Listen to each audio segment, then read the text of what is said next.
Hello everyone. Welcome back to Chimu's Chemistry, an online platform that will make your chemistry your chemistry. Transition एलिमेंटचा आज part 4 आणि हाच part सगळ्यात important राहणार आहे. बोर्ड एक्झाम्स मध्ये किंवा सीईटी मध्ये या पार्ट मधून तुम्हाला जास्त क्वेश्चन्स दिसतील. दॅट इज मॅग्नेटिक मोमेंट आणि आपण कलर बद्दल बोलणार आहे.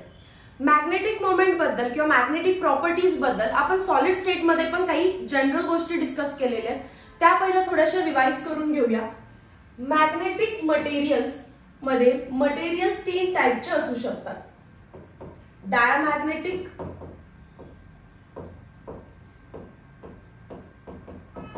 Paramagnetic and ferromagnetic.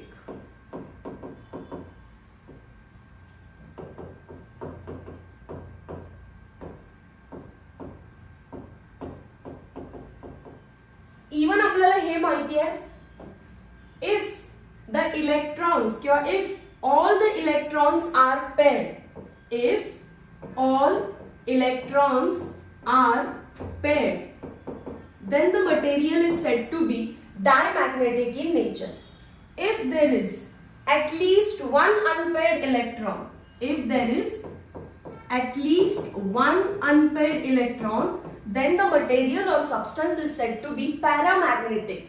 And if there are large number of unpaired electrons, large number of unpaired electrons, then the substance or material is said to be ferromagnetic in nature. मग हे 3 नावं देण्यापाठीमागे काहीतरी experimental data पण असेल. मॅग्नेटच्या मध्ये जर diamagnetic material ठेवलं तर we can see it is weakly repelled.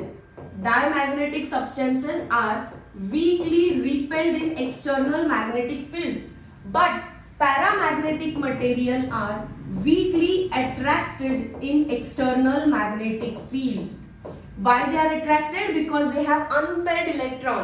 हे unpaired spin आहे, प्लस हाफ असेल किंवा मायनस हाफ असेल. सो दॅट इज वाय ते न्यूट्रलाइज नाही झालेली स्पिन. हा जर प्लस हाफ असेल तर तो मॅग्नेट मध्ये कुठे ना कुठेतरी अट्रॅक्ट होईल. इथे plus half minus half spin neutralize झालेली आहे, त्यामुळे तो मॅग्नेट मध्ये रिपेल होतो. सो हा काय असणार आहे रे, स्पिन कोणतीही न्यूट्रलाइज झालेली नाही, plus plus plus plus plus. That is what attraction. But large number of unpaired electrons so strongly attracted towards external magnetic field. हा बेसिक डेटा आहे जो आपल्याला सॉलिड स्टेट मध्ये पण शिकवलेला आहे.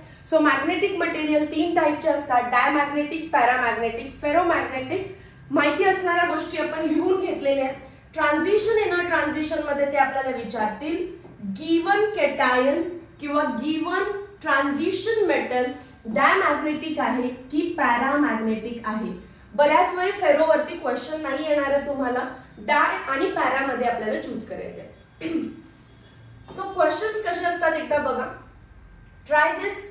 Pick up the paramagnetic species among the following cations. आपल्याला कॅटायन्स दिले आणि म्हणून लास्ट टू लास्ट लेक्चर मध्ये मी तुम्हाला इलेक्ट्रॉनिक कॉन्फिगरेशन शिकवलंय of element as well as of cation. First मध्ये म्हणतात कॉपर +1. आपण सगळ्यात स्टार्टिंगला कोणाचं फाइंड करायचं, कॉपर, ज्याचा एटॉमिक नंबर आहे 29. क्लिक झालं पाहिजे anomalous electronic configuration, that is argon 3d10 exceptional configuration याचं and 4s1. But I want copper in +1 oxidation state. So electronic configuration argon 3d10 4s0.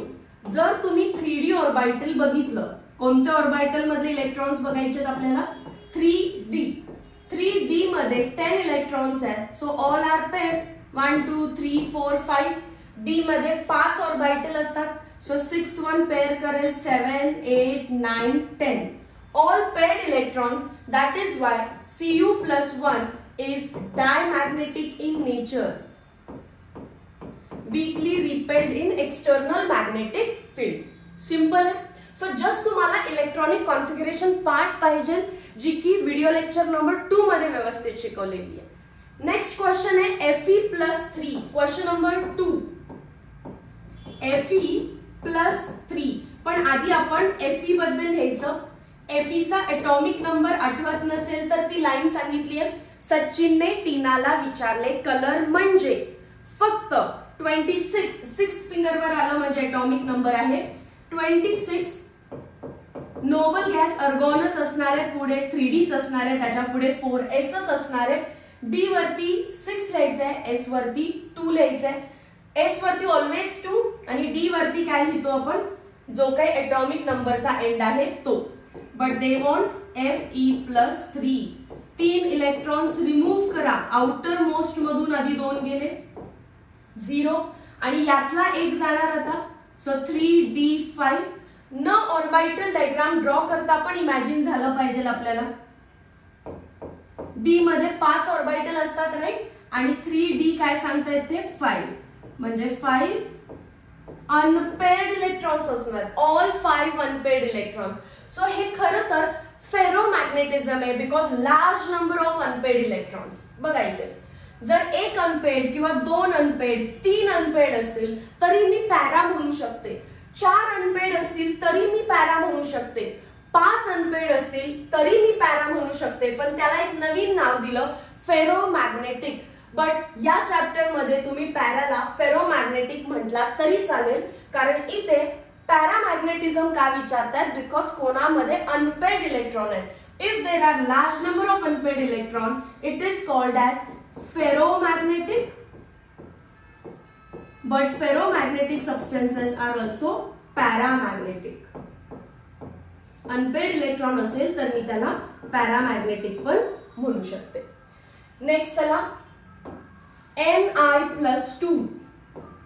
Ni+2 nickel. Atomic number Z=, सचिनने टीनाला विचारले colour म्हणजे फक्त काळा निळा, that is 28. Electronic configuration काय असणार आहे मग, अर्गॉन 3d8 4s2. But they want Ni in +2 oxidation state. So अर्गॉन as it is, 3d8 as it is, outer most orbital मधले 2 इलेक्ट्रॉन्स गेले.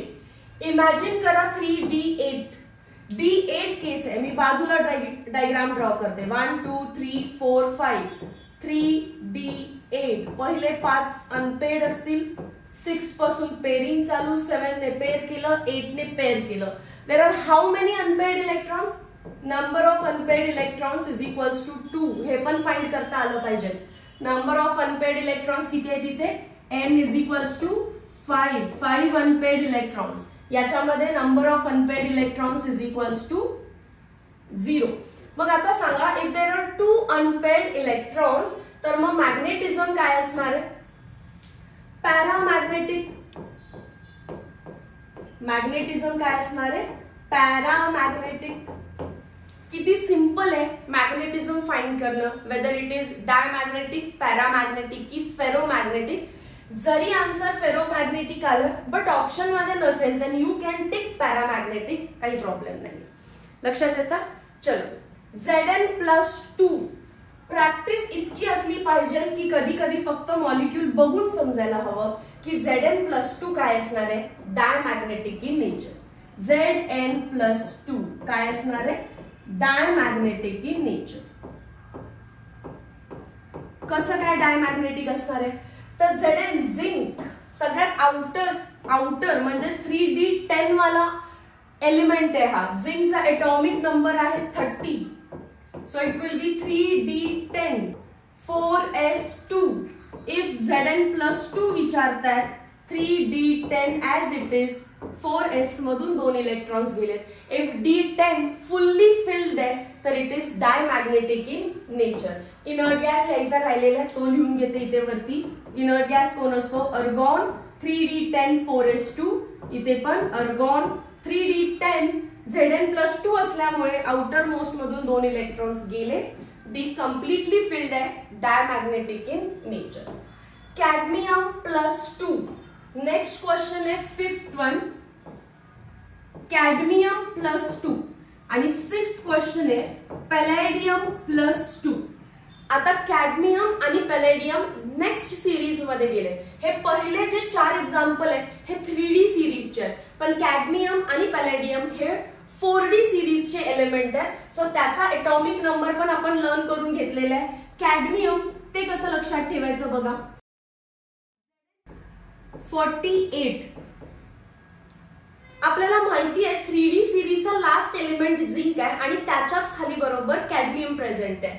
सो वरती अर्गॉन असेल तर खालच्या सिरीज मध्ये क्रिप्टॉन असतो.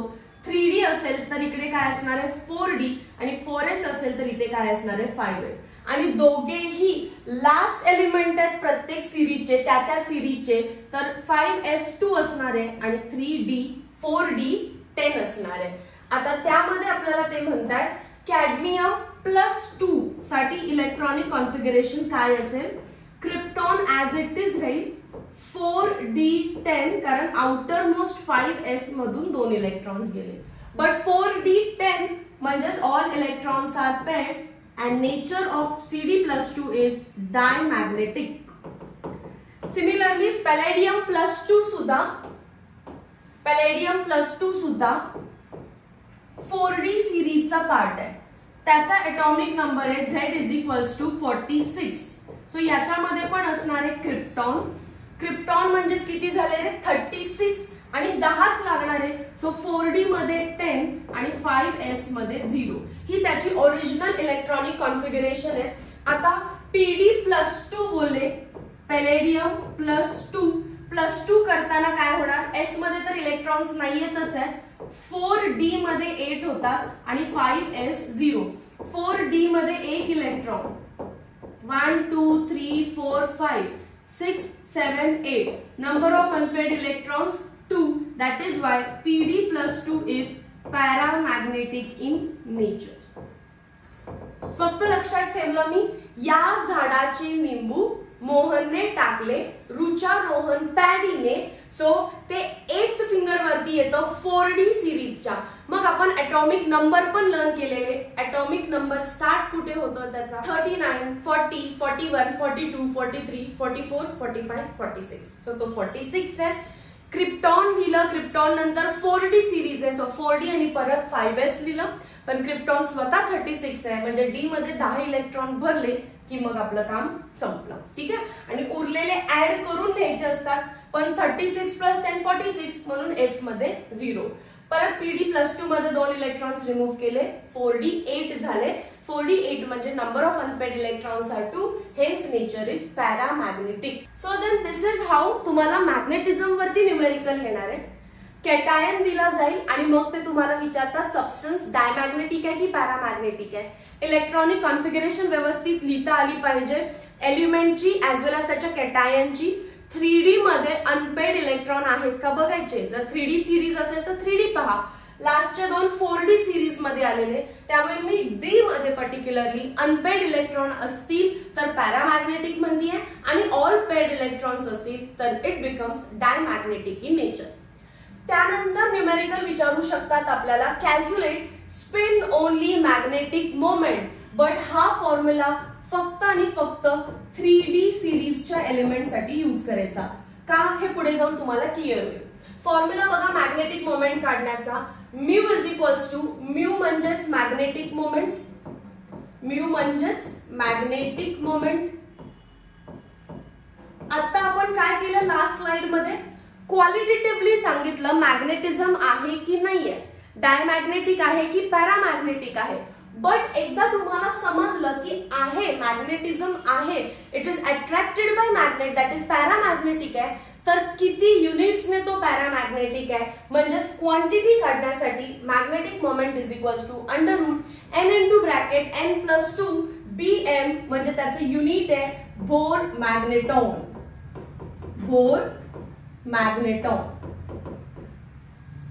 क्लिअर आहे. हा फॉर्म्युला सुद्धा डायरेक्टली ते 1 मार्क मध्ये विचारू शकतात. क्वेश्चन सॉल्व्ह करूया इकडे. What will be the magnetic moment of transition metal having 3 unpaired electrons. 3 unpaired electrons म्हणजे n ची व्हॅल्यू 3 सांगतात. Number of unpaired electrons is given by 3.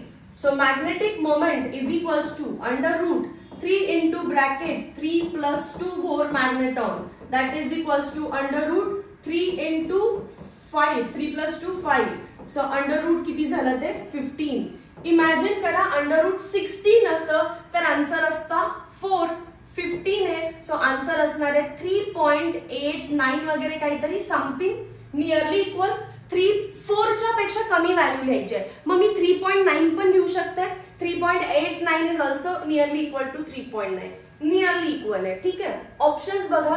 Equal to 1.73 wrong, less than 1.73 wrong, 3.89 म्हणजेच more than 1.73 ला tick केलं.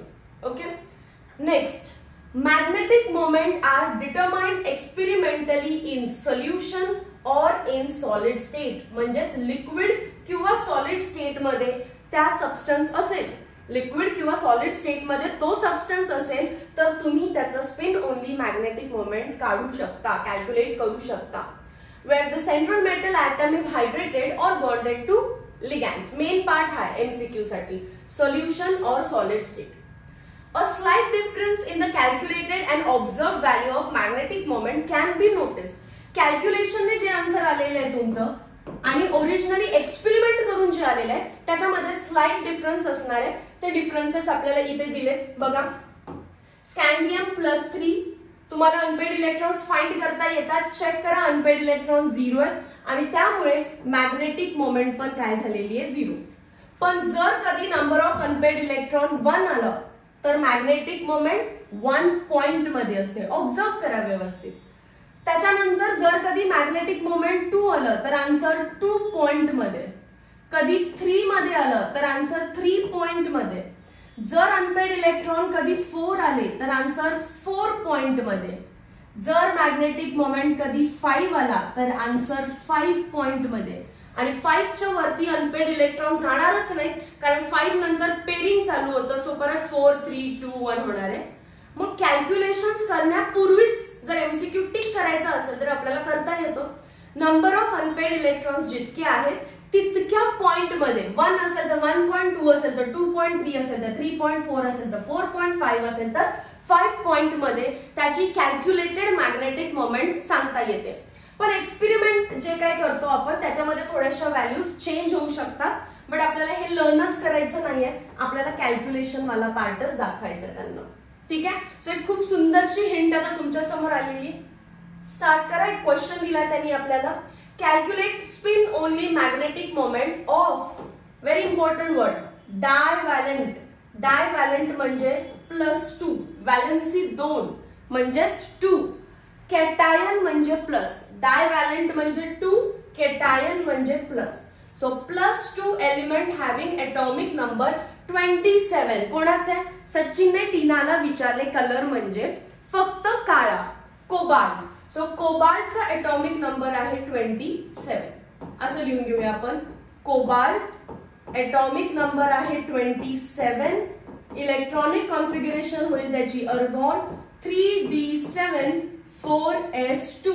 But they are asking me divalent cation cobalt in its +2 oxidation state. So it becomes argon 3d7 4s0. त्याचे 2 electrons गेले तर मग त्याच्यावर +2 charge येणार आहे. आणि d7 म्हणजे किती अनपेड इलेक्ट्रॉन्स आहेत बघा. 1 2 3 4 5 6 and 7. Number of unpaired electrons are 3. Magnetism सांगणार आहे मग डेफिनेटली पॅरामॅग्नेटिक आहे.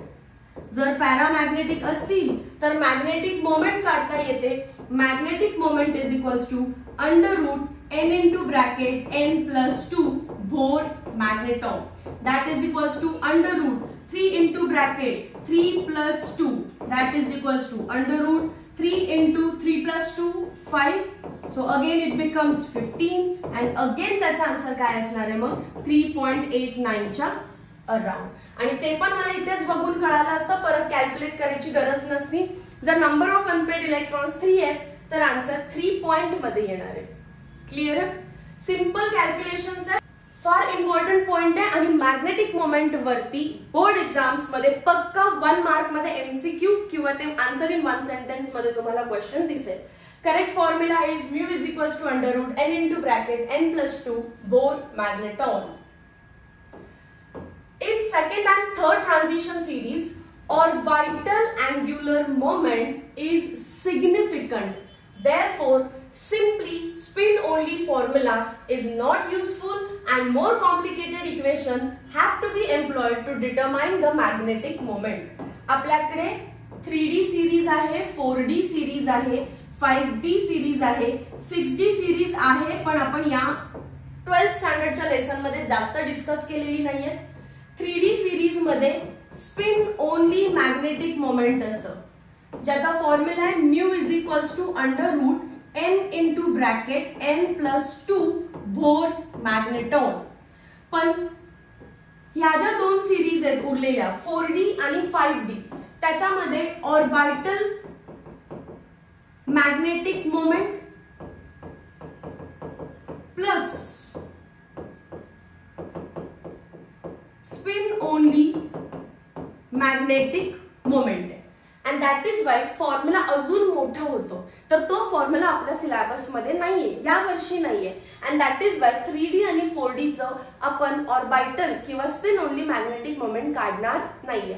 सो क्वेश्चन आला तर पक्का आपल्याला कुठे येणार आहे, फक्त आणि फक्त 3D सिरीज वर. म्हणजेच सचिनने टीनाला विचारले कलर म्हणजे फक्त काळा, निळा की झेब्रा, या सिरीज वरती. क्लिअर आहे सगळ्यांना? एकदा बघून घ्या. हे सगळे क्वेश्चन्स जे आपण इथे लिहिलेले आहेत मॅग्नेटिझम साठी, यांचं मॅग्नेटिक मोमेंट थोडंसं आपण फास्ट आणि ओरली कॅल्क्युलेट करू. Number of unpaired electron 0, so magnetic moment 0. Second मध्ये number of unpaired electrons 5, so magnetic moment 5 point something असणार आहे. मी 5.9 लिहून टाकते. नंबर ऑफ अनपेड इलेक्ट्रॉन्स 2, तर मॅग्नेटिक मोमेंट 2 पॉइंट समथिंग असणार आहे. फोर्थ मध्ये डायमॅग्नेटिक म्हणजेच काय असणार आहे, number of unpaired electron 0, so magnetic moment 0. Cadmium +2 मध्ये पण मॅग्नेटिक मोमेंट 0.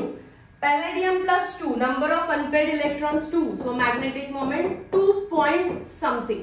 कॅल्क्युलेट तर तुम्ही कराच, पण डायरेक्टली ऑप्शन टिक करायचं असेल तर इतक्या सिंपल वे मध्ये तुम्ही ते फाइंड आउट करू शकता. ट्राय करा आणि क्रॉस चेक करा की मी जे 2 पॉइंट लिहिते ते खरंच 2 पॉइंट आलेलं आहे का. नेक्स्ट इम्पॉर्टंट पार्ट या चॅप्टरचा आहे कलर. आज दोनच पार्ट शिकवणार आहे. मॅग्नेटिक मोमेंट एक शिकवलं किंवा मॅग्नेटिझम एक शिकवलं आणि दुसरं आहे कलर. मॅग्नेटिझम वरती न्यूमेरिकल बेस्ड क्वेश्चन झाला तो. इलेक्ट्रॉनिक कॉन्फिगरेशन द्या, number of unpaired electrons find करा, मॅग्नेटिझम सांगा किंवा मॅग्नेटिक मोमेंट कॅल्क्युलेट करा. आता नेक्स्ट जो पार्ट आहे कलर, कलर मध्ये थेरॉटिकल क्वेश्चन येणार आहेत. आणि एक्झॅक्टली कोणता क्वेश्चन येणार आहे हे तुम्हाला मी डायरेक्टली लिहून दिलेलं आहे, question along with point wise answer. या क्वेश्चनला जाण्यापूर्वी why do d block elements form coloured complexes, मी थोडंसं याला डायग्रामॅटिकली एक्सप्लेन करते. आपण एक सिंपल एलिमेंट घेऊया, स्कॅन्डियम. स्कॅन्डियमचा एटॉमिक नंबर असतो 21. इलेक्ट्रॉनिक कॉन्फिगरेशन झाली त्याची अर्गॉन 3d1 4s2. समजा स्कॅन्डियम कंपाऊंड बनवतोय की ज्याच्यामध्ये त्याची ऑक्सिडेशन स्टेट आहे +2, स्कॅन्डियम +2. तर काय होणार, अर्गॉन 3d1 4s0. आता जे डी ऑर्बिटल आहे, डी सबशेल आहे, ज्याच्यामध्ये 5 डी ऑर्बिटल्स दिसतात आपल्याला, dxy, dyz, dxz, dx2 y2 आणि dz2. त्याच्यामध्ये आपल्याला फक्त एकच इलेक्ट्रॉन दिसणार आहे. मी जे आता हे नावं लिहिली हे त्यांची नाव. आणि हा जो काही डी ऑर्बिटल आहे, डी सबशेल आहे, त्याच्यामध्ये 5 ऑर्बिटल असतात. याची नावं तुम्हाला माहिती असतील, dxy, dyz, dxz, dx2 y2 and dz2. या सगळ्यांची एनर्जी सेम आहे, सो आपण एका लाईन मध्ये ड्रॉ करतो आणि एका ऑर्बिटल मध्ये इथे एकच इलेक्ट्रॉन आहे. आता काय होतं, जेव्हा बाहेरून हे एनर्जी ऍब्सॉर्ब करतील. तुम्हाला कोऑर्डिनेशन केमिस्ट्री झालेलं आहे chapter, yes. So coordination chemistry मध्ये आपण स्प्लिटिंग बघितलेलं की जे डी ऑर्बिटल आहे इट इज डीजनरेट. डीजनरेट म्हणजे ह्या पाचीच्या 5 ऑर्बिटल्सची एनर्जी सेम आहे. पण काय होतं, जेव्हा त्याला लिगॅंड अप्रोच करतो, लिगॅन्ड अप्रोच केल्यानंतर याची एनर्जी थोडीशी हाय होते. 1 2 3 4 5. ज्याला काही समजत नाहीये ते फक्त ऐकून घ्यायचं. ठीक आहे. सो हे 5 ऑर्बिटल्स जे आहेत त्यांची एनर्जी सेम आहे आणि ते होते ग्राउंड स्टेटला. पण जेव्हा बॉन्ड बनवण्याची वेळ येते, आता बॉन्ड बनवायचा आहे, तर ते एक्साइट होतात and they go to excited state. Simple आहे. म्हणजे तुम्ही ट्रिपला जाण्यासारखं आहे. रोजचा कॅज्युअल डे तुमचा ग्राउंड स्टेट. पण जेव्हा तुम्हाला समजतं की तुम्हाला पिकनिकला जायचं आहे, स्कूल कॉलेज ट्रिपला जायचं आहे, you get in to highest energy म्हणजेच एक्साइटेड स्टेट. सो आता आपले जे डी ऑर्बिटल्स आहेत ते बॉन्ड बनवणार असतील तर दे गेट एक्साइटेड. ते एक्साइटेड स्टेट मध्ये जातात आणि जसं लिगॅन्ड अप्रोच करतो ते स्प्लिट होणार आहेत, ग्रुप्स पडतात. मग ऑक्टाहेड्रल आहे की टेट्राहेड्रल आहे त्याच्यावरती बेस्ड. मी आता मानते ऑक्टाहेड्रल आहे. ऑक्टाहेड्रल असेल तर त्यांचं स्प्लिटिंग कसं होतं, हे आहे ऑक्टाहेड्रल स्प्लिटिंग. T2G खाली जातो आणि EG वरती जातो. कोऑर्डिनेशन मध्ये हा पार्ट पूर्णपणे एक्सप्लेन केलेला आहे. तुम्ही जर नवीन असाल तर फक्त ऐका. ऍट द एंड तुम्हाला मी सांगून देते की आन्सर कसं टिक करायचंय किंवा थेरॉटिकल आन्सर कसं लिहायचंय. सो आता जो डी मधला एक इलेक्ट्रॉन आहे इथला, तो लोएस्ट एनर्जी म्हणजे T2G मध्ये जाऊन बसला. हा T2G मधला इलेक्ट्रॉन EG मध्ये वरती एक्साइट होऊ शकतो किंवा EG मध्ये वरती जम्प करू शकतो. डी चे हे डी ऑर्बिटलच स्प्लिट झालेले, मग हा पण डी आहे आणि वरचा पण डी आहे. तर डी मधून डी कडे इलेक्ट्रॉन जात असेल तर it is called as D D transition. मग हा इलेक्ट्रॉन वरती जातोय म्हणजेच डी डी ट्रान्झिशन करतोय. Y? Because it is unpaired. जर तो पेअर्ड असता, पेअरिंग, तर तो पेअरची एनर्जी तोडून वरती जाऊच शकला नसता. त्याला जर इथेच कपल भेटला असता, पेअर भेटला असता, तो वरती गेला असता का? नाही. सो जर अनपेअर इलेक्ट्रॉन असेल तरच तो डीडी ट्रान्झिशन करू शकतो. And that is why unpaired electron असेल तर ते कॉम्प्लेक्स आपल्याला कलर्ड दिसायला लागतात. सिंपल वे मध्ये सांगितलं का बघा. स्कॅन्डियमचं इलेक्ट्रॉनिक कॉन्फिगरेशन लिहिलं. जेव्हा तो कंपाऊंड बनवणार आहे तो +2 स्टेट मध्ये असं मानलं मी, तर त्याच्याकडे एक अनपेअर्ड इलेक्ट्रॉन आहे. आणि अनपेअर्ड इलेक्ट्रॉन असेल तर तुम्ही त्याला डायरेक्टली कलर्ड कॉम्प्लेक्स म्हणून टिक करू शकता. पण असं झालं का, हाच आपला क्वेश्चन आहे की ट्रान्झिशन एलिमेंट्स किंवा डी ब्लॉक एलिमेंट शक्यतो कलर्ड असतात. वाय? बिकॉज त्यांच्या डी ऑर्बिटल मध्ये शक्यतो अनपेअर्ड इलेक्ट्रॉन असतो आणि जेव्हा बॉन्ड बनवतायत ते एक्साइट होतात आणि स्प्लिट होतात. स्प्लिट झाल्यानंतर unpaired electron D D transition करतो. आता इथून त्याला वरती जायचंय तर तो बाहेरून आपल्या इलेक्ट्रोमॅग्नेटिक स्पेक्ट्रामधून एनर्जी ऍब्सॉर्ब करतो जी की विजिबल रिजन मध्ये, म्हणजे रेड लाईट किंवा येलो वेवलेंथ हे तो ऍब्सॉर्ब करतोय आणि मग वरती जातोय. सो विजिबल स्पेक्ट्राची लाईट ऍब्सॉर्ब केल्यामुळे त्याला कलर दिसतो, तो कलर्ड होतो. सिंपल. सो हेच फक्त तुम्हाला थोडंसं वर्डिंग्स मध्ये एक्सप्लेन करायचंय. पहिल्यांदा तुम्हाला ही शॉर्ट नोट लिहून घ्यायची आहे आणि मग मी ती एक्सप्लेन करणार आहे. व्हिडिओ पॉज करा, मोठमोठ्याने रीड करत करत ही शॉर्ट नोट एकदा तुम्ही लिहून घ्या. Do it now.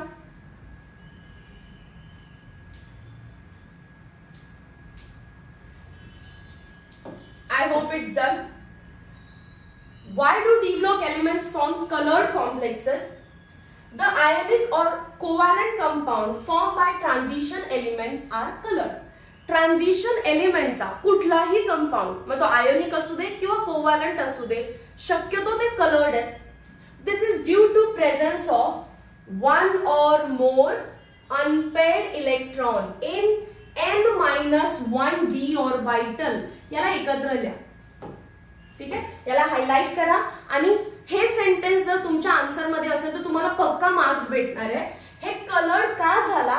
Because it have unpaired electron. आणि याला n-1 d का म्हणतात हे मी तुम्हाला ऑलरेडी सांगितलेलं आहे. प्रिन्सिपल क्वांटम नंबर 4 आहे पण d 1 नी कमी असतो. सो काय म्हणायचं असतं? n-1 d.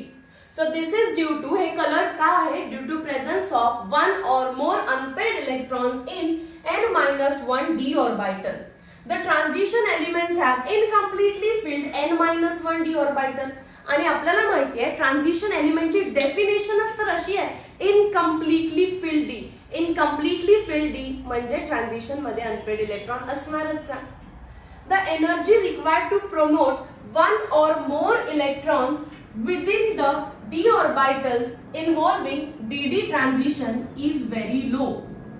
D मधून D मध्ये T2G मधून EG मध्ये जेव्हा इलेक्ट्रॉन जाणार आहे याला आपण DD ट्रान्झिशन म्हणतो. DD ट्रान्झिशन साठी जी एनर्जी लागते ती कशी असते, लो एनर्जी. म्हणजे थोडी जरी एनर्जी त्यांना मिळाली तर ते वरती जंप करू शकतात. The energy changes for DD transition lie in the visible spectra. मग ती जी थोडीशी एनर्जी आहे ती आपल्याला कुठून भेटते, visible region of electromagnetic radiation. So आपल्याला माहिती आहे इलेक्ट्रोमॅग्नेटिक रेडिएशनचे हिंट्स काय आहेत, तर रेडिओ वेव्स पासून गॅमा रेज पर्यंत ऑलमोस्ट आपला एक स्पेक्ट्रा आहे. त्यामध्ये मध्येच विजिबल लाईट असते. त्या विजिबल लाईटला ऍब्सॉर्ब केल्यानंतर डीडी ट्रान्झिशन इझिली होऊ शकतं. Therefore, transition metal ions absorb the radiation आणि ते एखादा कलर ऍब्सॉर्ब करतात आणि त्याचा अपोजिट कलर एमिट करतात. म्हणजे जर रेड वेवलेंथ किंवा रेड लाईट जर त्यांनी ऍब्सॉर्ब केली तर ते ग्रीन लाईटला एमिट किंवा ट्रान्समिट करतात. दॅट इज वाय कॉम्प्लेक्स मग ग्रीन कलरचा दिसायला लागतो. फार सुंदर आन्सर दिलेला आहे. फक्त जेव्हा तुम्ही रीड करताय तुम्हाला त्याला एक्सप्लेन करायचं आहे. पहिल्या पॉइंट मध्ये तुम्ही सांगणार transition element whether it forms ionic compound or covalent compound, the compound is colored. Second मध्ये द्यायचं reason why this is so. This is because of one or more unpaired electrons in n-1 d orbital. And we know transition elements मध्ये n-1 मध्ये unpaired electron असतातच. मग तुम्हाला third point मध्ये सांगायचं आहे the energy required for d d transition is very low. मग ही लो एनर्जी आपल्याला कुठून भेटते, this energy required for d d transition is absorb from visible region of electromagnetic spectrum. And जी लाईट आपण ऍब्सॉर्ब करतो त्याच्या अपोजिट लाईट एमिट केली जाते and that is why the transition elements appears to be colour. Clear आहे. Next काय म्हणतात, colour of ions of d elements depend on number of unpaired electrons in n-1 d orbital. Ions having equal number of unpaired electron have similar color. जर number of unpaired electron 1 आहे तर दुसरा colour, number of unpaired electron 2 another colour, number of unpaired electron 3 another colour. So नेमकं colour कोणता आहे हे number of unpaired electrons वरती depend आहे. दोन वेगवेगळे कंपाऊंड ए आणि B but number of unpaired electron same तर कलर पण same. 7th point, the color of metal ions is complementary to the color of radiation absorbed. जे मी मगाशी explain केलं, अपोजिट कलर दिसणार आहे. जर रेड लाईट ऍब्सॉर्ब केली तर ग्रीन लाईट इमिट होते. सो कंपाऊंड ग्रीन कलरचा दिसायला लागतो. क्लिअर. नेक्स्ट पार्ट बघा, नेक्स्ट क्वेश्चन बघा. Why are zinc salt colourless. झिंकचा सॉल्ट कलरलेस का आहे. सगळ्यात पहिल्यांदा मला माहिती आहे झिंक की ज्याचा एटॉमिक नंबर आहे 30. सो इलेक्ट्रॉनिक कॉन्फिगरेशन आहे अर्गॉन 3d10 4s2. क्लिअर. पण त्याचा सॉल्ट म्हटले, सॉल्ट म्हणजे त्याचा केटायन बनवा आणि Zn फक्त एकाच ऑक्सिडेशन स्टेट मध्ये लाय करतो. आठवतोय तो चार्ट मी सांगितले ना तुम्हाला, झिंक आणि कॉपर वरती क्वेश्चन येणार कारण कॉपरचे कॉमन ऑक्सिडेशन स्टेट +1 आणि +2 आहे तर झिंक फक्त एकच ऑक्सिडेशन स्टेट दाखवतो +2. सो अर्गॉन 3d10 4s0 हे तुम्ही लिहायचं व्यवस्थितपणे. देन डी चं ऑर्बिटल डायग्राम ड्रॉ करायचं. 10 इलेक्ट्रॉन्स. सो डेफिनेटली 10 इलेक्ट्रॉन्स म्हणजे असणार आहेत all paired electrons.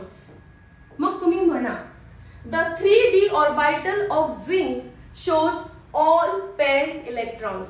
Hence there is no dd transition. सगळे पेअर असतील तर dd transition होणारच नाही. Hence no light is absorbed and emitted.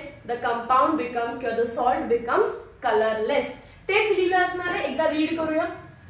Color of ions of d elements depend on number of unpaired electrons in n-1 d orbital. Zn forms salt of Zn plus 2. The electronic configuration of Zn plus 2 is argon 3d10. बघा लिहिलेलं आहे आपण. Since Zn plus 2 does not have unpaired electron in 3d orbital, dd transition cannot take place and hence it is colorless. dd transition तेव्हाच होतं जेव्हा unpaired electron आहे. Unpaired electron नाही, dd transition नाही, colourless compound. Next question, scandium plus 3 is colourless. बघा किती simple question वाटायला लागेल आता. स्कँडियमचा एटॉमिक नंबर आहे 21. सो इलेक्ट्रॉनिक कॉन्फिगरेशन झाली अर्गॉन 3d1 4s2. 4s2 लिहायचाच आणि स्कँडियम म्हणजे 21 तर 1 इथे लिहिला. स्कँडियम प्लस 3 म्हणतायत तर अर्गॉन ऍज इट इज 3d4s. तिन्ही इलेक्ट्रॉन जाणार आहेत. डी मध्ये अनपेड इलेक्ट्रॉन आहे का? डी मध्ये इलेक्ट्रॉनच नाहीये, म्हणजेच no unpaired electron. If no unpaired electron then no dd transition. If no dd transition then colourless. No colour किंवा कलरलेस. हेच आन्सर आहे. फक्त थेरॉटिकल व्यवस्थित लिहायचंय.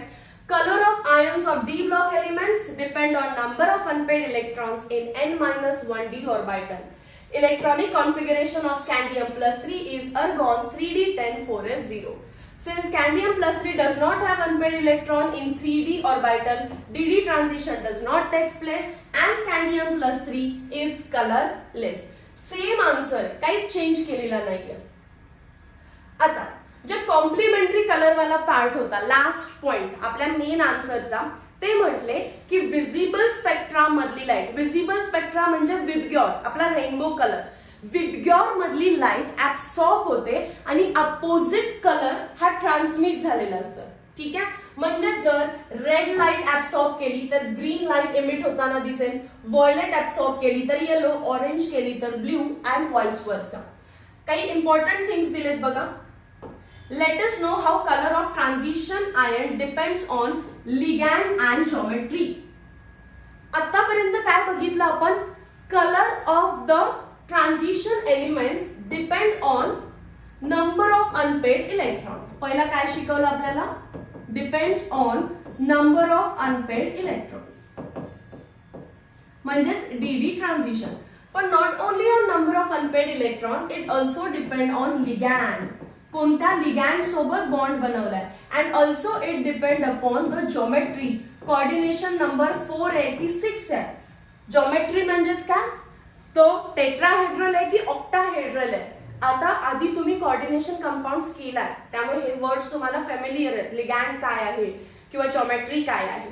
So colour depend on 3 factors, number of unpaired electron, ligand and geometry. 1 mark question विचारू शकता. ठीक आहे. चलो. When cobalt chloride म्हणजे COCl2. कोबाल्ट क्लोराइड म्हणजे COCl2. तर कोबाल्टची ऑक्सिडेशन स्टेट +2 आहे का बघा. इफ डिझॉल्व्ड इन वॉटर, जेव्हा त्याला तुम्ही वॉटर मध्ये डिझॉल्व कराल, it forms pink colour complex. MCQ. When cobalt chloride dissolves in water, it gives which color complex? Pink color complex. Of pink solution of the complex COH2O6 plus 2 which have octahedral geometry. Pink colour कधी देतो तो? पाण्यात dissolve झाल्यानंतर. बघा इथे मी दाखवते. Cobalt chloride म्हणजे cobalt in +2 oxidation state जेव्हा पाण्यामध्ये डिझॉल्व होतो, एक कॉम्प्लेक्स बनवतो COH2O6 plus 2 आणि या कॉम्प्लेक्सचा कलर पिंक आहे आणि त्याची जॉमेट्री आहे octahedral. But when the solution is treated with concentrated HCl, आता पाण्यामध्ये न टाकता जर तुम्ही त्याला HCl मध्ये पुट केला तर कंपाऊंड बदलला. कंपाऊंड झाला COCl4 -2. याच्यामध्ये तो टेट्राहेड्रल आहे आणि त्याचा कलर बदललाय. कलर बदलून तो झाला डीप ब्ल्यू. म्हणजेच काय रे? जर लिगॅन्ड वॉटर असेल तर वेगळा कलर आहे, लिगॅन्ड हॅलोजन असेल तर वेगळा कलर आहे. सो लिगॅन्ड वरती पण कलर डिपेंड आहे. प्लस कोऑर्डिनेशन नंबर म्हणजे जॉमेट्री ऑक्टाहेड्रल होती, कलर वेगळा. जॉमेट्री टेट्राहेड्रल झाली, कलर वेगळा झाला. सो त्यांनी जस्ट एक्सपेरिमेंट करून प्रूव्ह केलेला आहे की geometry, ligand, number of unpaired electrons या तिन्ही गोष्टीवरती कलर डिपेंड राहतो. आणि मग कन्क्लूड केलं, thus colour of transition metal relates to presence of unpaired electrons, d transition, nature of ligands and geometry of the complex. हा सगळ्यात इम्पॉर्टंट पार्ट आहे कलर मधला. 2 मार्क्स साठी विचारला जाऊ शकतो की colour of the transition elements depends on 4 points: presence of unpaired electron, D transition, ligand attached to metal and geometry of the complex. हे खूप इम्पॉर्टंट लेक्चर आहे ज्याच्यामध्ये आपण मॅग्नेटिझम आणि ज्योमेट्री बघितलेली आहे. हे lecture most of the student सोबत शेअर करा, कारण याच्यावरती पक्का क्वेश्चन येणार आहे. सेल्फिश बनू नका की मला चांगले लेक्चर्स पाहायला भेटतात तर ते मीच बघेन. खरं तर मला फार छान छानशा कमेंट आता दिसत आहेत कमेंट बॉक्समध्ये की thanks for the efforts ma'am, very nice lecture, I watch your lectures on daily basis and blah blah. एक रिसेंट कमेंट पण होती की द मोस्ट अंडररेटेड चॅनल म्हणून. इफ यू थिंक की अंडररेटेड चॅनल आहे मीन्स तुम्हाला माझं समजतं and you want me to grow. तर if you want me to grow, only one thing can grow me, when you share the channel. तुम्हाला चॅनलला share करायला लागेल, लाईक करायला लागेल, सबस्क्राईब करायला लागेल. मोर अँड मोर स्टुडंट कम्युनिटीला या चॅनल सोबत तुम्हाला कनेक्ट करून द्यावं लागेल. माइट बी तुमच्या ज्युनियर्सला पण तुम्ही सजेस्ट करू शकता हे चॅनल, की जेणेकरून त्यांचा स्कोर हा ग्रॅज्युअली इन्क्रीज होईल राईट फ्रॉम द 12th स्टँडर्डचं स्टार्टिंग. तुम्हाला हे चॅनल माइट बी आत्ता दिसलं असेल, पण तुमच्या ज्युनियर्सना हे 12thच्या स्टार्ट पासून हेल्प करू शकतात. So do share, like and subscribe and most important keep studying. कारण मेन टार्गेट आहे सीईटी मध्ये 50 on 50 आणणं with the help of MHT CET channel. Link description मध्ये पण आहे. अँड बोर्ड्स मध्ये तुम्हाला डेफिनेटली केमिस्ट्रीला 90+ मार्क्स आले पाहिजेत 100 आउट ऑफ. कारण कॉलेजकडून इंटरनल मार्क्स तुम्हाला भेटतील, बट पेपरमध्ये तुम्ही काय लिहिणार आहे that will bring your score. आता मी तुम्हाला आन्सर्स पण डायरेक्टली देत आहे, आन्सर्स एक्सप्लेन करत आहे. So I don't think so की काही प्रॉब्लेम येणार आहे ट्रान्झिशन मध्ये. Meet you in next video lecture. Till then thank you so much.